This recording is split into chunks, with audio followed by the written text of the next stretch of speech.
안녕하십니까. 김승현 목사입니다. 오늘 이제 사사기 마지막 시간입니다. 사사기 마지막의 이야기는 거의 참극에 가까운 완전 그런 비극적인 그런 이야기입니다. 사사기 17장 6절에 그때 이스라엘의 왕이 없으므로 자기들의 소견에 옳은 대로 살았다, 그런 표현이 있고요.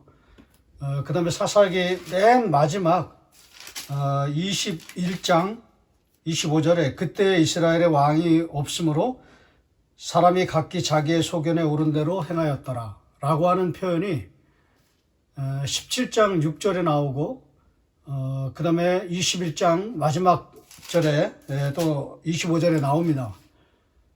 그게 이제 앞뒤로 있고요. 그 다음에 이제 그 사이에 두 가지 사건이 나옵니다. 첫 번째는 미가의 이야기와 단지파의 이야기. 그게 이제 첫 번째 얘기인데, 그는 이제, 지난 시간에 이제 나눴고요. 오늘은, 첩을 둔 레위인, 이것도 잘못된 거죠. 레위인이 첩을 둘 수가 없었거든요. 특별히 이제 오늘 여러분과 함께 나눌 그 첩을 둔 레위인 이야기는 이동하는 그런 레위인들이 있었습니다. 물론 그 미가의 그 집에 사사로이 고용된 그 제사장 레위, 제사장이라고 하면 안 된다고 말씀드렸죠. 그 레위인, 여러분 제가 말씀을 드렸지 않습니까?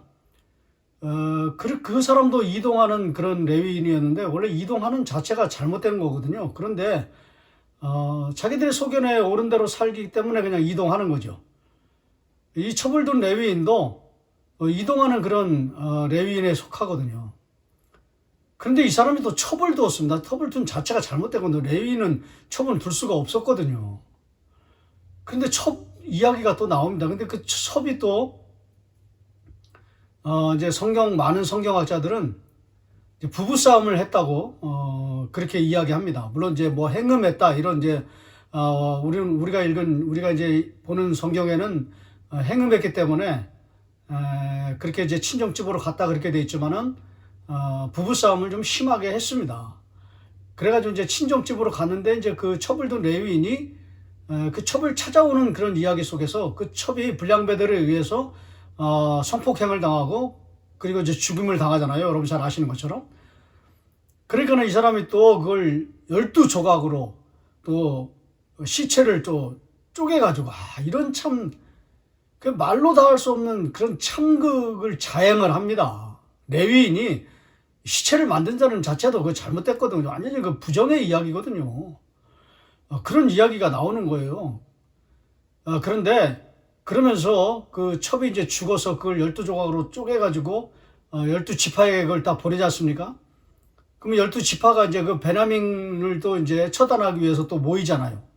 그래서 전쟁을 벌여서 이제 베냐민을 남자들 다 죽이니까는 나중에는 또 남자들이 없다고 또 처녀들을 구하는데, 그것도 또 성폭행을 행하고요, 또 강간을 행하고요, 납치를 행하는, 특별히 이스라엘 장로들이 그런 짓을 벌입니다. 그러니까 완전히 그냥 망해가는 그런 이야기입니다. 근데 오늘 제가 여러분과 마지막으로 좀 나누고 싶은 건 뭐냐면, 왜 이렇게 망해가는가? 그 본질적인 그 원인이 어디에 있는가? 첫 번째 여러분과 나누고 싶은 부분은 뭐냐면요, 사사기 19장 특별히 18절입니다. 18절은 어떤 내용이냐면, 이 사람이 이제 첩을 데리고 자기 집으로 이제 돌아가는데, 바로 찾아서 돌아가지 못하고 이제 장인이 그냥 며칠을 그냥 붙들고 늘어집니다. 이 장은도 해안이 없으니까요. 그냥 며칠을 붙들고 늘어집니다. 가려고 하면 잡고, 가려고 하면 잡고. 그래가지고 이제 안 잡았으면 또 그런 일도 안 당하는데, 물론 안 잡았어도 그런 일을 당합니다. 왜냐면 오늘 이제 나중에 이제 밤 늦게 이제 한 뭐라 그럴까요? 반나절이면 이제 갈 수 있는 그런 거리거든요. 그런 자기 집으로 이제 돌아가는 이야기입니다. 첩을 데리고. 근데 돌아가는데 해가 졌어요. 근데 어디 이제 여인숙 같은데, 이제 모텔 같은데 이제 묵으려고 하는데, 이제 그런 데가 없으니까는 낙심하고 있는 그런 장면입니다. 근데 어디 노인을 만나는 거죠. 아주 선량한 노인을. 17절 말씀 보시면 노인이 눈을 들어 성읍 넓은 거리에 나그네가 있는 것을 본지라 노인이 묻되 그대는 어디로 가며 어디서 왔느냐 하니 18절에 그가 그에게 이르되 우리는 유다 베들레헴에서 에브라임 산지 구속으로 가나이다. 나는 그곳 사람으로 유다 베들레헴에 갔다가 이제 여호와의 집으로 가는 중인데 나를 자기 집으로 영접하는 사람이 없나이다. 만약에요, 여호와의 집으로 가는 중인데 나 레위인이니까 이런 말을 한 거죠. 근데 여기에 만약에 진정성이 있었다면 이 사람은 살았을 것입니다. 근데 진정성이 없는 거예요. 여호와의 집은 성전입니다. 물론 이제 당시의 성전은 이제 실로도 성전이지만은 보다 더 사람들이 인정하는 그런 성전은 베델입니다. 뒤에 이제 제가 잠시 후에 이제 나누겠는데요. 왜냐면 그 베델에는 언약궤가 있었기 때문에. 그러니까 이 사람이 이제 실로로 가는지는 모르겠지만은 지금 베델로 간다고 이렇게 얘기하는 것 같아요. 근데 나는 지금 예배 드리러 가는 중입니다. 그러면은 이 사람이요, 아마 오늘 떠나지 않았을 것입니다. 이렇게 밤늦게 떠나지 않을 것이에요. 반나절 걸리기 때문에 자기 고향으로는 첩을 데리고 아침에 떠났을 것이에요. 막 못 견뎌가지고 막 빨리 부랴부랴 이렇게 나간 거예요, 이 사람이. 사실은 하루를 더 머물렀거나 아니면 더 일찍 떠났겠죠. 그 전날 아침이나 그 다음날 아침에 떠났겠죠. 여기 만약에 하나님의 성전으로 내가 예배하러 가는, 난 레위인이기 때문에 예배하러 가는 중입니다, 이렇게 말한 이것이 진정성이 있었다면 그렇게 했다는 거죠. 그러면 이 사람은 이런 비극을 겪지 않았을 것입니다. 이런 비극이 오지 않았을 것입니다. 제가 발견한 것은 이것입니다. 하나님의 성전을 멸시한 것입니다. 하나님의 성전에 대한 진정성이 없었다는 것이죠. 물론 그 과정 중에 여러 가지 허물도 있고 실수도 있고 첩을 들기도 하고 온갖 잘못된 길을 걸어갔다 할지라도, 허물이 있고 과오가 있다 할지라도, 실수가 있다 할지라도, 죄악이 있고 실패가 있다 할지라도 하나님 앞에 고백할 때 나는 지금 하나님 앞에 예배드리러 가는 사람입니다, 나는 그걸로 가야 되겠습니다 라고 하고 베델로 갔다면 이 사람은 살았을 것입니다. 진정성이 있었다면 하나님이 은혜를 주시고 용서해 주시고 다시 살 길을 하나님께서 내실 수 있었던 것입니다. 이 사람은 왜 죽었는가? 왜 부인이 죽었는가? 왜 첩이 죽었는가? 왜 비극을 맞이했는가? 그거는요, 하나님의 성전에 대한 진정성을 잃어버렸기 때문이다. 저는 그렇게 생각하는 것입니다. 하나님의 성전을 향한 진정성 있는 마음은 굉장히 중요한 것입니다. 비록 우리가 허물이 있고 우리가 잘못이 있고 우리가 부족함이 많아도 나는 하나님의 전에 가야 되겠습니다. 하나님의 성전에 가야 되겠습니다. 하나님을 예배해야 되겠습니다. 아니면 하나님의 성전에 와서 하나님을 예배할 때 그 전까지 그 일주일의 삶이 참 부족한 게 많고 죄악이 많았다 할지라도 그 예배드리는 그 시간을 통하여서 정말 예배하는 가운데 하나님을 예배하고 하나님을 사랑하는 마음으로 중심 가운데 예배하는 그 예배자의 마음이 살아있다면 하나님은 우리의 모든 죄를, 허물을 용서하십니다. 그게 성전이에요. 성전 신앙이 들어있는 것입니다. 성전 신학이 들어있는 것입니다. 그레고르 비일이 하나님의 성전은 이와 같이 놀라운 곳이다, 파격적인 곳이다, 우리가 상상할 수 없는, 상식을 뛰어넘는 파격적인 은혜가 흐르는 곳이다, 이렇게 말했거든요. 저는 전적으로 동의합니다. 저는 성전 신학에 정말 큰 의미가 있다고 그렇게 생각하는 사람 아니겠습니까? 만약에 이 사람이, 이 첩을 든 레위인이 첩을 든 것도 잘못되고 자기의 거짓된 그런 고백만 아니었다면 이 사람은 살았을 것입니다. 나는 여호와의 집으로 가는 중인데 그 말 속에 진실이 있었다면, 진심이 있었다면 이 사람에게 하나님께서 그 성전의 축복을 통해서 하나님께서 이 사람에게 은혜를 넘치도록 부어주셨을 것입니다. 이와 같은 것을 여러분과 함께 첫 번째로 나누면서 더 중요한 성전 신앙이 마지막으로 흐릅니다. 첩이 죽었어요. 성폭행을 당하고 12조각으로 시체를 쪼개고, 이거 잘못된 거죠. 그러면 안 되거든요. 그냥 조용히 뒤늦게라도 하나님의 전에 가서 베델에 가서 하나님 나에게 이런 일이 일어났습니다. 내가 하나님 앞에 거짓된 진정성이 없었기 때문에 이런 일이 벌어졌습니다. 주여 나를 불쌍히 여겨주시고 용서해 주시고 이제라도 정신을 차리고 하나님을 예배하는 예배의 자리에 들어가겠습니다. 주여 나를 긍휼히 여겨 주시옵소서. 그랬으면은 2차적인 참극이 벌어지지 않습니다. 근데 이스라엘 백성들이 모이죠. 장로들이 회의를 하죠. 그 회의도 다 죄악투성입니다. 그 막 납치하는 이야기예요. 여자들을 막 그냥 성폭행하는 그런 이야기예요. 그걸 허용하는 이야기예요. 이거 다 거짓, 다 죄악이 막 철철 넘치는 그런 이야기입니다. 그래가지고 뭐 모여도 베냐민 치겠다고 하지만 1차 전투에서 2만 2천 명이 이스라엘 사람들이 죽잖아요. 그것도 하나님의 심판이에요.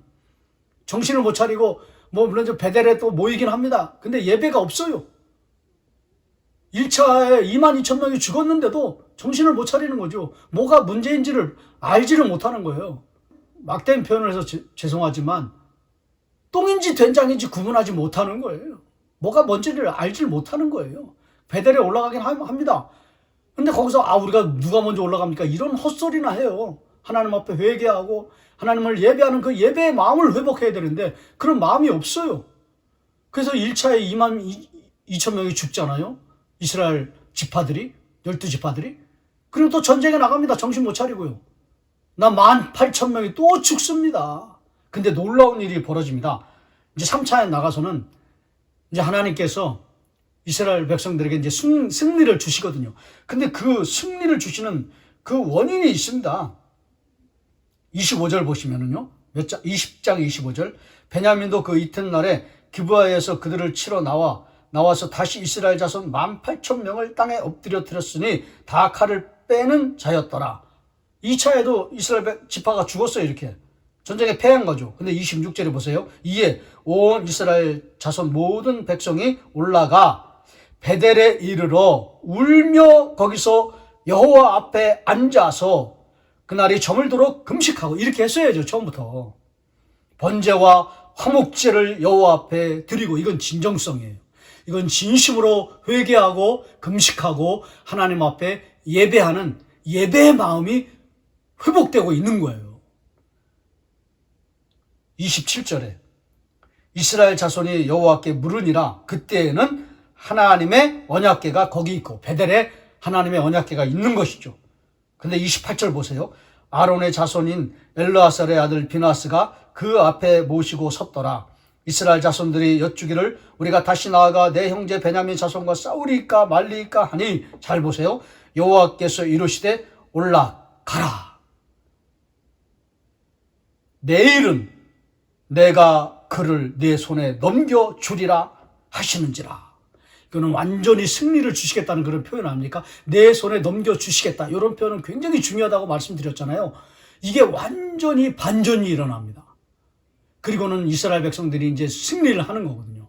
근데 여기 제가 감동을 받은 게 뭐냐면 내일은 내가 그를 내 손에 넘겨주리라.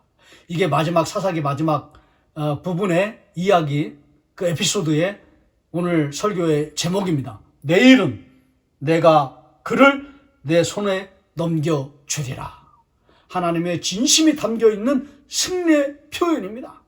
그 전까지는 뭐 죄악에 철철 넘치고 납치하고 성폭행하고 거짓되게 막 그 예배 드리고 가식되게 그렇게 행동하고 그래서 무수히 넘어지고 실패했는데 여기서는 승리를 주시겠다는 것입니다. 왜 이런 일이 일어났습니까? 예배에 진심을 담았기 때문입니다. 예배에 진심을 담으면 놀라운 일이 일어나는 것입니다. 기적이 일어나는 것입니다. 없던 축복도 만들어지는 것입니다. 여러분, 이게 성전의 축복입니다. 이게 성전 신앙이요, 성전 축복이요, 성전의 은혜입니다. 이걸 마지막으로 적용하면 이렇습니다. 저와 여러분이 일주일 동안 세상에서 시달리고 실패하고 많이 무너지고 죄를 많이 짓고 허물을 많이 쌓고 겹겹이 쌓고 그렇게 왔다, 하나님의 성전에 나왔다 할지라도 그 예배드리는 그 한 시간, 그 예배 속에서 내가 진심으로 하나님을 만나고 싶다고, 하나님께 은혜를 구하고 싶다고, 하나님께 도움을 구하고 싶다고, 하나님께 긍휼을 구하고 싶다고 진심으로 마음을 담아 예배를 드리면 그 모든 것들은 하나님이 다 용서해 주시고 다 씻어 주시고 우리에게 축복을 담아서 그 그릇으로 우리에게 은혜를 부어 주시는 것입니다. 이게 사사기의 마지막입니다. 예배에 진심이 들어있으면 없던 축복도 하나님이 부어 주신다. 만들어내 주신다. 내일은 그들을 너희 손에 붙이리라. 얼마나 저는 이 말씀을 보면서요 감동을 받았고요, 정말 충격적인 은혜를 제가 경험하게 된 것입니다. 자, 이제 사사기 마지막 부분을 여러분과 함께 나누면서 예배를 통해서, 예배가 회복됨을 통하여서 하나님의 놀라운 은혜와 축복을 경험하시는 저와 여러분이 되시기를 축복합니다. 소망합니다. 하나님의 놀라운 예배의 축복이 여러분에게 임하시도록 일어나는 놀라운 역사가 있기를 주의 이름으로 축원합니다. 자, 이제 사사기 모든 시간을 마쳤습니다. 잠시 한 3, 4주 동안 한 달이 될 수도 있고요, 한 2달이 될 수도 있는데요, 잠시 이제 재충전하는 시간을 좀 가지려고 합니다. 그리고 이제 제 생각은요, 요한계시록을 좀 한번 좀 담아내기를 원합니다. 요한계시록을 좀 한번 도전하기를 원합니다. 준비하기를 원합니다. 기도로 준비하고 또 말씀으로 준비하고 여러 가지 좀 책도 좀 보고 이렇게 해서 이제 다음에는 요한계시록으로 여러분과 함께 나누기를 원합니다. 또 그렇게 여러분을 찾아가기를 원합니다. 사사기 마지막 시간까지 참 들어주시고 또 격려해 주시고 또 위로해 주신 여러분께 진심으로 감사를 드립니다. 먼저는 하나님께 영광을 올려드립니다. 그리고 여러분께 감사를 드립니다. 자, 이제 사사기를 마쳤습니다. 기도로 준비한 후에 또 요한계시록에서 여러분을 찾아 뵙도록 하겠습니다. 이 사사기 마지막을 통하여서 이 성전의 은혜, 성전의 축복을 많이 경험하시는 저와 여러분 되시기를 주의 이름으로 축원합니다.